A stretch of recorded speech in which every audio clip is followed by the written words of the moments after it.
light the beam, because it's time for Nerdy for 30, the podcast where we talk about nerdy-ish movies for 30-ish minutes. My name is Kevin Bauer, a.k.a. The Critic's Choice.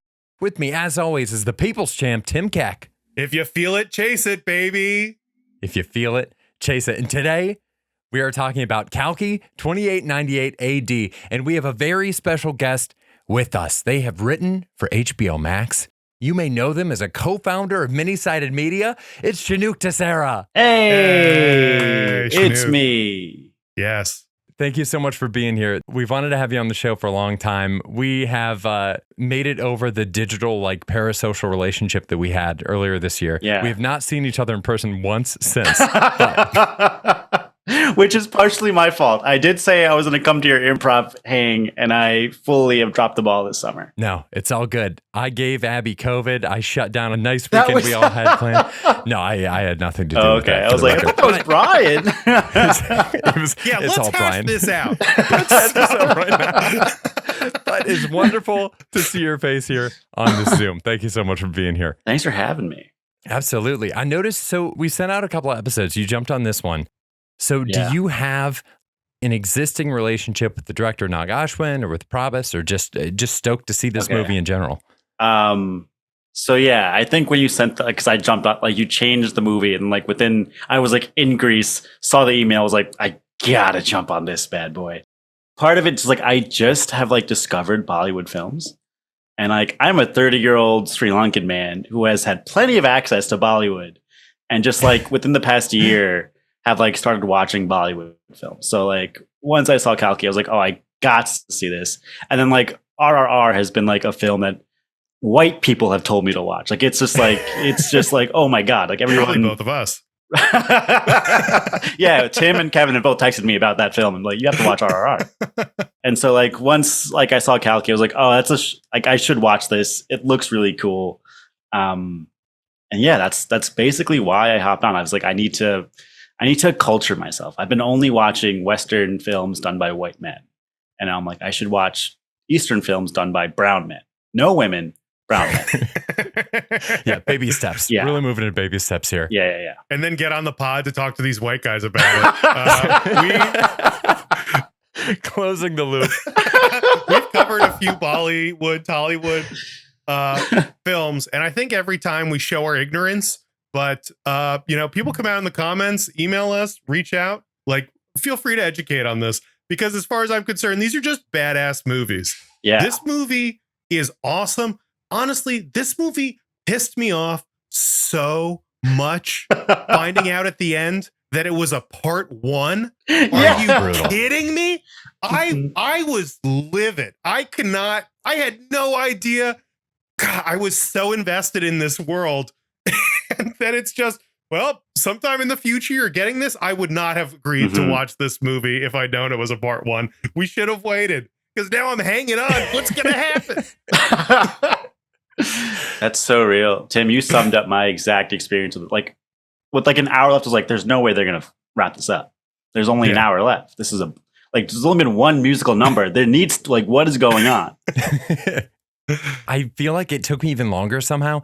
It was in the back half hour. It was when the car turned into a mech gorilla. I was like, this can't be the final fight, though. They still haven't taken down the Supreme guy. What's going on? And then that realization dawning it sucked so bad. For the Bahubali movies, I think it took over 5 years total for both of them. And it's Jesus man, Christ. Didn't they make a joke about that in this movie? They did, yeah. So that was something I've been hyping this up on the pod as a movie directed by S.S. Rajamouli from RRR. Turns out I had received misinformation. He's just in the movie in that chase scene in the desert. Yeah. When he's like, if I catch you, I'm going to lock you up for 5 more years, which super fun, Yeah. And this movie took 3 or 4, I think. It was a COVID pandemic casualty, and they just had to spread it all out. And sounds like it was crazy, but dang. It's so good. And I think for that last hour, I think the thief for me is Prabhas. This dude is amazing. He is a star. When he's on screen, I'm in. I don't care what he's doing. I don't care if he's taking a nap with some old guy in the same bed. I'm here for it. I want to see how it turns out. He's the man. He's incredible. And I feel like the parts of the movie that dragged a little for me were the ones he wasn't in. And then in that last hour, once he's like woven into the rest of the story, God, that last hour is so cool, so fun. Like it's all coming together. And then it's a part one. My God. My God. I was so jacked. I was so jacked in this movie. It's just another banger. Another banger. So good. It's so fucking good. I feel like I was like for the first like hours, like there's like too many threads. Like there's no way they're going to close any of these loops. There's too much going on. I don't know who's who. And then like, I don't know, 30 minutes, like after 30 minutes of like an hour, like 90 minutes in, you're like, oh, they got this. They locked it all up. I see, like, I don't see how it's going to come together, but it fucking does. It does. I feel like, what was the moment when, like they finally like revealed the, like who had the baby and like, that was the baby. I was like, shit, I don't know how she's going to get out of the fucking like complex jail shit. Oh, it fucked me. It fucked me so hard. Once they put the bounty on her, I was like, it's go time. Oh my gosh. Prabhas is en route. Everyone's heading their way. This is what, and then the action just kicked up a notch. So good. So fun. Real quick, while we're talking about that, like the status of all the like mother stuff in the complex, can we talk about the fucking fire pit? Like this movie is hard. That was fucked up. This movie's hard. This movie's crazy. It's so intense. They're just like, they've got a bunch of women locked up, and if they can't get pregnant, they're dumped in the fire pit. It's wild. Like, I feel like if I had a uterus watching this movie, I'd be like, oh, this is terrible. Like, this is horror. I mean, it is horrifying, but like even more so of like, holy fuck. Like, just fully the way of like, also, but like to the tones of like the hyper capitalism and like the uber rich like stealing all the resources and like letting the have-nots fight for whatever's left, and like really like just such good like tonal critique of like the world and also like superhero movies and just like gender, but like also like there were two badass women in this film and they both die almost immediately, which was like what the fuck, guys, come on. God. Utara, or I'm gonna mess up her name, but I think it's played by Malkiva Nair. She was like my other thief of like, Prabhas is this beacon of positivity and just good vibes and energy. And when he's not there, it's not the same. But she was like the only other person bringing that vibe to the screen. And the part where she's in the van consoling them, and then she starts fighting, and she's got that weird like motorcycle that shoots out and she jumps on. She was electric for that. I mean, she was badass in this movie. God, she was sick. So cool. Yeah. You guys got any thieves? Obviously Prabhas, the man. Utara. Yeah. Anything else? Have we missed anything else? Is like, I thought Disha Patini would have more of a bigger role. Like she came in as Roxy, was so fucking hot. I was like, oh my God, crazy. This is the most beautiful person ever.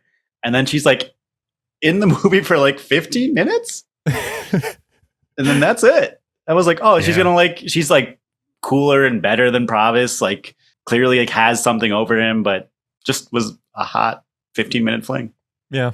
It felt very, I don't know. Have you guys both watched Cowboy Bebop? Yeah. It very much felt like a Cowboy Bebop type thing where he's had these hookups over time, and there were some women that kind of come in and out of his life, and it just felt like these two clearly had some kind of a history.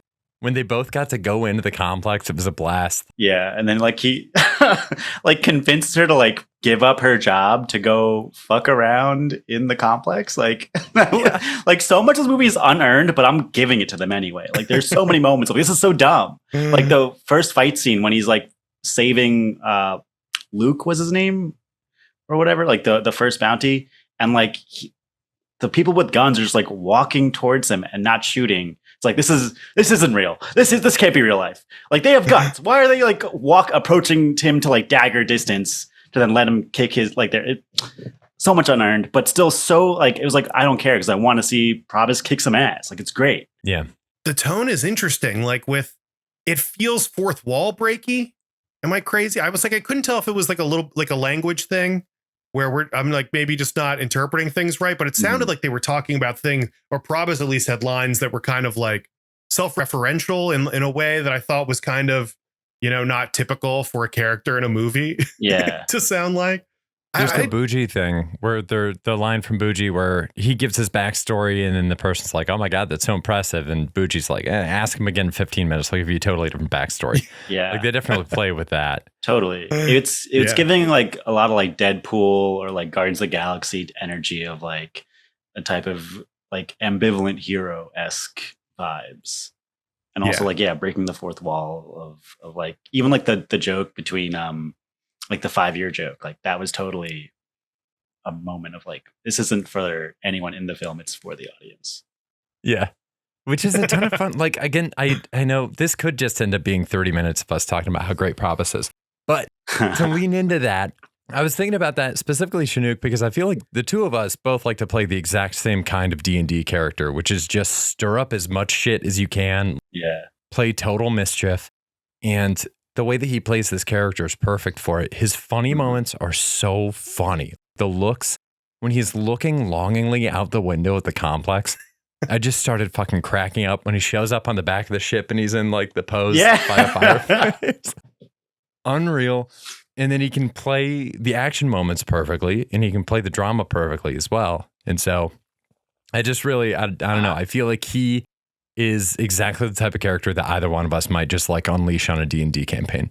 Yeah. I mean, what Prabhas does with the character's name is Bhairava, right? Mm-hmm. I think it's like exactly what I always try to achieve when I'm playing any tabletop role-playing game. And I fall far from the mark because it's just so masterfully done. And like the comedies, the physicality, the way lines are delivered, like it transcends language. Even like the Hindi is funny. I don't even know what the fuck they're saying. Like it's such like, yeah, not to make this let's suck Prabhas's dick 30 minutes, but so good. I would love to, though. That's 30 minutes well spent as far as I'm concerned. I have a Prabhas character question for you guys, because his whole thing is getting into the complex, and then he gets Roxy to get him in for an hour, and he goes on this whole thing. He knows where to go. He goes to this floor. He's in this whole different world. He's running around. How many times has Prabhas been in the complex? Do you think when he went with Roxy, it was for the first time? Because he talks about the complex in a longing way. Oh, just a minute. Pretty similarly before Roxy takes him and after Roxy takes him. All he wants to do is go to the complex, and he's still longing and he's looking up and it's all that. And it seems like the taste he got barely quenched his thirst. He's still starving out there to get back. Right. I was wondering if he's been there before. I think this was his first time. I actually noted that as like a really fun way to play that kind of an angle, because one thing that's a challenge in any kind of a narrative is when a character achieves something that they've wanted for a long time, it's inherently going to change them. So what do you do with that character when that one thing that they've wanted has finally been satiated? And it was so funny to me how before he was like, I just got to get in the complex. It's amazing in the complex. I know it's going to be amazing in the complex. And then he gets in and he's like, I just got to get back in the complex. It was amazing in the complex. Yeah. Like he's like taking a bite out of an orange straight up. Like, there's no way he was there before. Right. I feel like the curiosity of him to like go do all those things, sneak in, like it kind of like it felt like the first time, but I also get what you're saying, Tim, of like, he's like, the complex feels like such a large place. Like you could go in for 60 minutes at a time and only get through like 2% of it.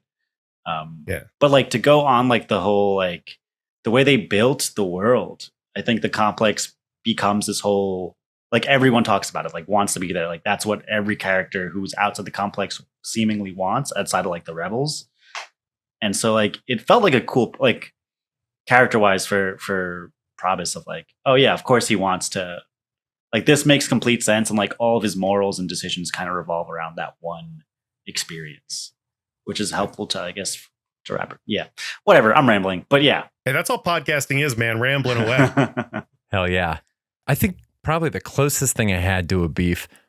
What do you think about how much stuff they had in Shambhala? Because it seems like even though it's kind of played as like a rags versus riches thing, the rags had a ton of technology at their disposal.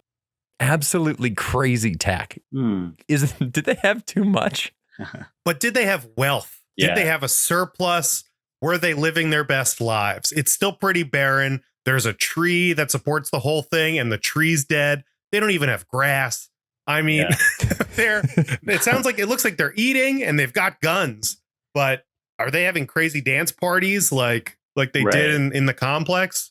I thought it kind of bounced out, but you are right that it's in between these two places is just desolation. There's nothing available between these two institutions, it seems like. So it is interesting. Yeah. Who knows how sustainable that place is? Like, we can call on the scientists and figure it out.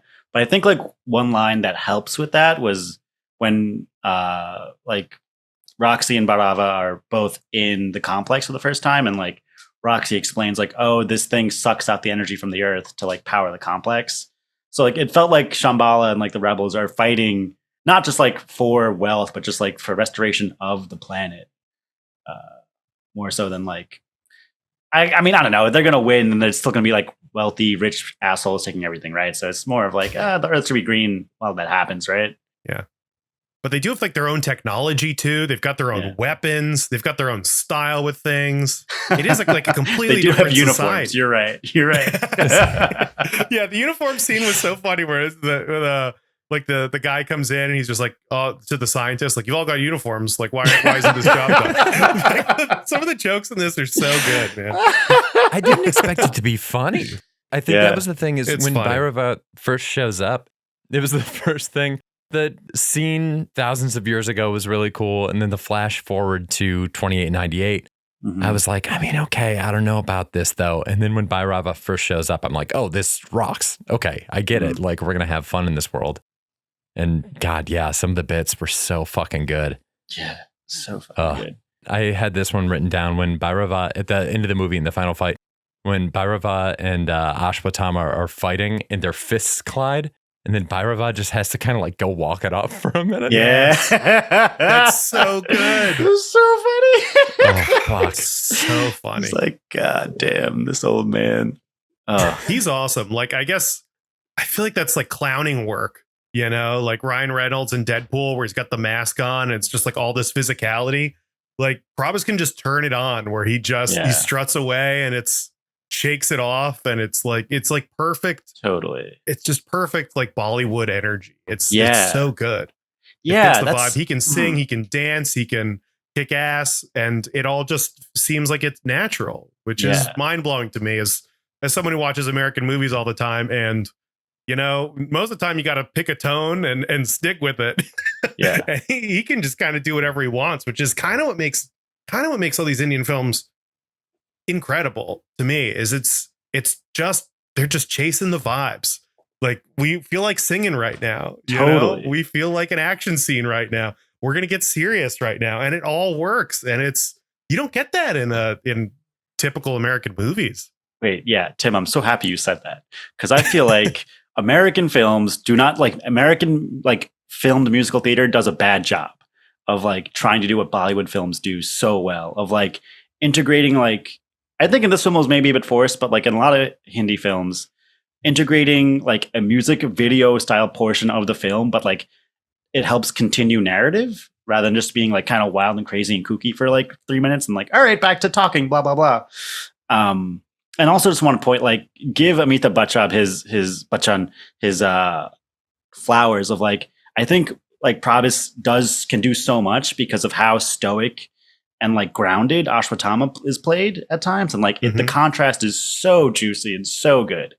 Like, it really lets that character be silly, goofy, dumb while like you're still held into the stakes by like how serious Ashwatthama is. And like just like, I got to save this lady and the world and God. Yes.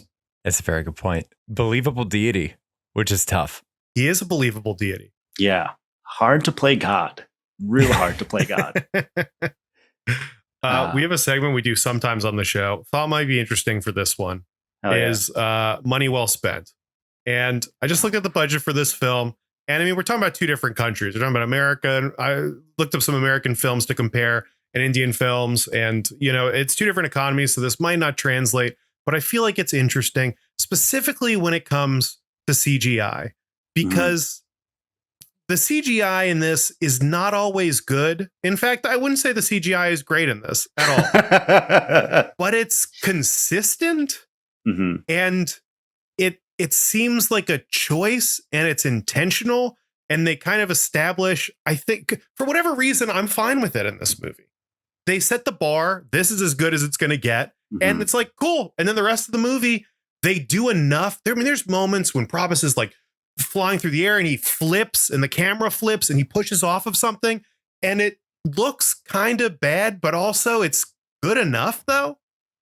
And it just conveys what's happening. And I'm not having any questions about where they are in the space. So it's still accomplishing the goal, but within maybe a budgetary constraint or something like that. So I don't know. This movie was $72 million American to make. And just bringing out some random American examples. Of course, Madam Web covered it on the pod. 80 million. God. That's a movie that looks like absolute trash. And I would take this movie. I would take Kalki over Madam Web. Visuals alone in this. I think this is so much more interesting and expressive and all that. So 80 million.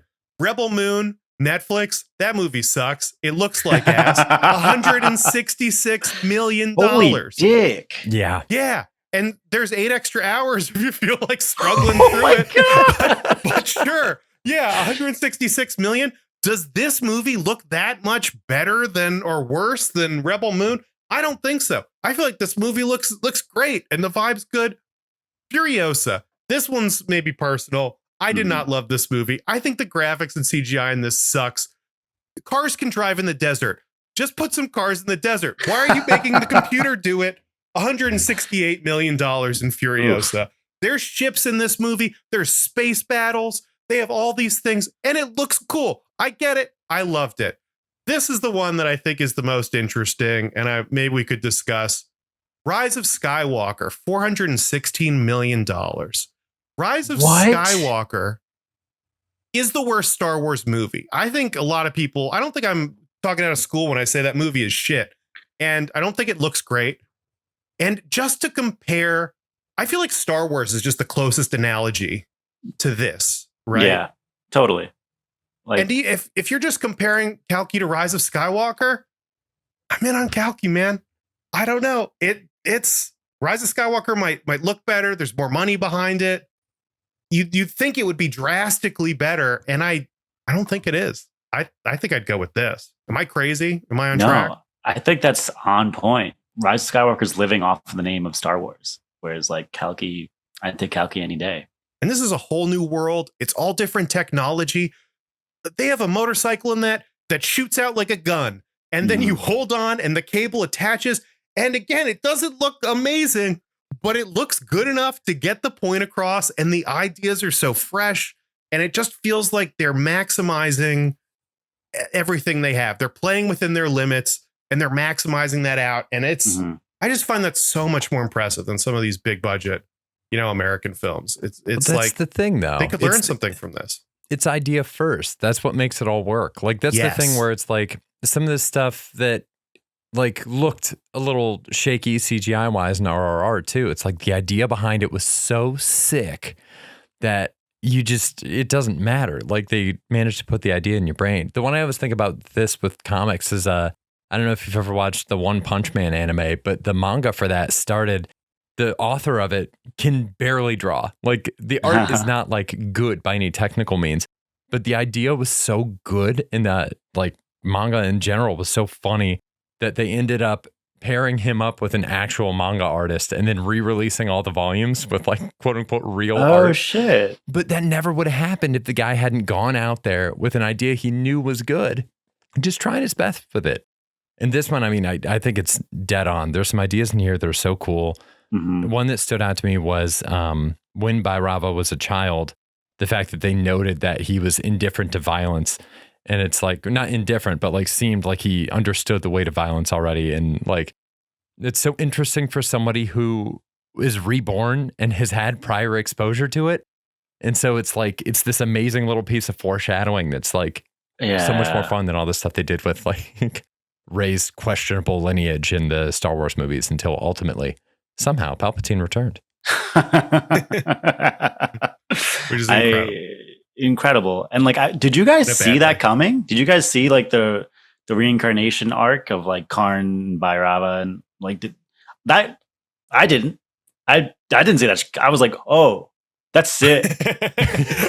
I thought that was where we were going. Yeah, okay. I had an inkling. We covered Bahubali on our podcast, which I think was Prabhas' previous movie. That's the one he was locked into for 5 years. And there are some themes like that I think kind of follow through, where there's a real connection to the past and reincarnation and being revived as a former self, like being presented in the present. And I thought that was super cool. I mean, the other trend I thought, I'd be curious if you feel this way about other Bollywood films, is their type of hero, or the type of hero in the few movies we've watched is kind of spotless almost. You know, like he's crushed by something. He gets up, brushes himself off, and he's fine again. And it seems like he's just kind of untouchable, even when he's getting his ass kicked. Right. Yeah. And totally a different vibe. But I was watching like John Wick the other day. It's like he's getting cut. He's getting shot. I mean, he's unrealistically, you know, heading forward despite all these crippling injuries. But it's kind of fun to just see a guy like he is a deity kind of already, just as the protagonist or as the hero in this. And I don't know. I'm curious if that's like a trend in other movies like this. That's so interesting. I mean, like, yeah, I haven't watched enough to like be like, yeah, definitely. But like, I think it's all like, yes, that does that. Like the idea of like being spotless and like untouched and clean after being pummeled is like consistent. Could also just be like a makeup department thing, but also like seems to track. And also like I'm trying to like think of like American movies where like, are there heroes that just get fucked up? But no, like Captain America gets his ass whooped. Like it's consistent throughout. So the I never shield even breaks, thought of that. the mask comes off. Yeah, Spider-Man gets his ass kicked a bunch. Iron Man dies. Like it's, yeah, I don't know. It feels, yeah, like, and I think like, what is the direct, like, not that there should be a comparison, but like, if there was like a Western equivalent to like Bhairava in this movie, like, is there even one hero that we have that like is vaguely like that? The closest I could get that I was thinking of, not technically Western, but definitely embraced by Western audiences, is Goku from Dragon Ball. Oh yeah. Yeah. Which I was looking into this too to see if there was any kind of like known overlap mythologically between Karn and Sun Wukong from Journey to the West, where like, you know, the classic like anime protagonists, they all seem to be basically based on Sun Wukong. And so nobody has noted anything, because when he came out and he was in the gorilla mech too, I was like, oh, this would kind of make sense, because he's like, you know, he's very powerful, but he's also very playful. And yeah, no, nobody's. Yeah. Damn. Gorilla mech is great too, because it's like, you're right with the ideas. I think that's it. The idea is driving the car, and it's everything else can catch up. It's not just a mech, it's a gorilla mech. That's so cool. And it's the car, but it's a talking car, and it's got all these things. And also it's like falling apart, and the wheel, just he's got these, he can like kind of fly, but he's got these boots, but he needs to charge them. Yeah. It's just everything is a fun idea. Yes. Fuck. Yeah. It's great. It's so cool. They made a god and made him like relatable to a human. Like, yeah, he doesn't charge his like boots. Like, like I don't charge my fucking phone. Like, it's like we can all be that guy. That's us. We can be that guy. Yeah. There's somebody, an old friend of mine brought this up one time when we were having a dinner. I think at the time we were in our like mid-20s, but he brought up the idea of like, you know, I'm about in the age range where if I was going to suddenly discover I had superpowers, now would be about when it happens. And he was saying it with like a very hopeful energy. And I think that's like another big wish fulfillment here too. Is like when that staff falls in his hand and it's like, oh yeah, that's right. I'm an ancient god reborn. Imagine if you just found that out because the right object made its way in your hand. Still waiting for that Hogwarts letter, man. Still waiting for Mjolnir to find its way to me. Dude, you're going to get your Hogwarts GED. There's you're not gonna have you in classes with the rest of everybody else. I'll be going to night school at Hogwarts, in line with a bunch of 15-year-olds. College. Oh my god! I'm the only one driving to work after. So I went to Ohio State. We had this program called the Golden Buckeyes, where anybody who's retired can come back and take classes for free. So like if you went to Ohio State and you're retired, you can come back and like sit in on classes for free. And a friend of mine took a class about the history of the 1960s, had a Golden Buckeye in the class who would chime in regularly and be like, that's not how I remember it. Just derail the entire history class. That's so funny. I'll be that guy at Hogwarts, but I'll just be like, guns would have fixed this. Yeah. Voldemort's a problem. Well, someone would have shot him already in America, probably. I don't know. That's so funny. What are we doing all these spells for? You idiots. But, yeah. So many made so many Hogwarts references already on our pods lately. Any other fire takes? Kevin, Shenuque, got any other beefs or thieves you want to get out? Beefs. I think this is just like, I think more American films should be 3 hours long, but like in a fun way, not like not like they try to be sometimes. Could have used an intermission, I think. Just get Netflix with ads. Intermission. Just get Netflix with ads, and then you're good. That's the trick. Yeah. I would love I do love an intermission in the middle of a long movie like this. Like one of my dream screenings. We would love to do, if you're listening to this podcast and you have a venue where we could do this, we want to do screenings. We have some loaded. And one of my dream ones is like RRR, where you do the first half, you have dinner for everybody, and you come back in for that second half. Like if it's a good 2 halves, then that suspense building for the second half is so nice. Dinner in between. That's so fun. Yeah. That's very just do it at a Regal and then go to Domaki like in between. Yeah. Be nice. You could probably do that with a Nighthawk or something. Yeah. Yeah, that'd be nice. I was trying to think of like, because I mean one of my dreams has been to watch like, Jaws or Night Swim in a pool. Mm-hmm. I'm trying to think about what the equivalent would be for this movie. If it would be, I don't know, like in a complex or something. Maybe like like 10 people from the theater get treated really, really well, and then like the middle 80% are like don't get any food, no water, nothing, and then we've got 5 in the corner that are like plotting a rebellion. And maybe we just kind of nurture that energy in the theater. Create a real, yeah. Just watch it outside Elon Musk's house. You're good. Oh, yeah, that'd be fucking awesome. I think we could still do this one in a pool too. We would just have to have that like supreme guy hovering over one end of it. Kills one person. One person dies that night. Just exactly. That's true. We got to make the water all golden or whatever, and just do like green shots, like green Jello shots or whatever that thing was. Who's putting his chest. Serum, yeah, the serum. Dang, that serum worked too. That guy's crazy. What a great, just like mysterious villain that I knew he was going to get jacked. I saw him. I was like, this dude's going to get jacked. He's going to kick ass. It's only a matter of time, man. He's like, Superman's been out of the sun too long. That dude's a raisin. That dude's a raisin. He's about to be a grape. We're going to see it happen. Incredible. Man. Wow. Well, Shenuque, again, thank you so much for joining us on this one. Yeah, do you have anything you want to plug on the way out the door? If you like tabletop role-playing games, check out My First Dungeon, a Manysided Media production. We have other shows that involve tabletop role-playing games, but that one I'm on most of the time. Yes. Hell yeah. Nice. It's a great show. I can personally vouch for that. I love all the different games you've played. And I bought a couple of them. Oh, hell yeah. And shout out Kevin. He's the guy that kind of inspired me to start playing tabletop role-playing games. So thanks a bunch, man. Still insane to What me. have I inspired you to do?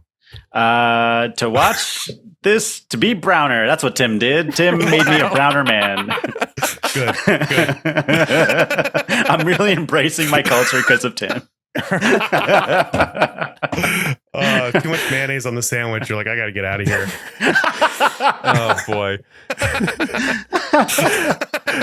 Listener, what did you think of Kalki? Let us know. What do you think? There we go. What do you think is going to happen in the second half? Let us know. Send us an email, nerdy430@gmail.com. We will read it on the show.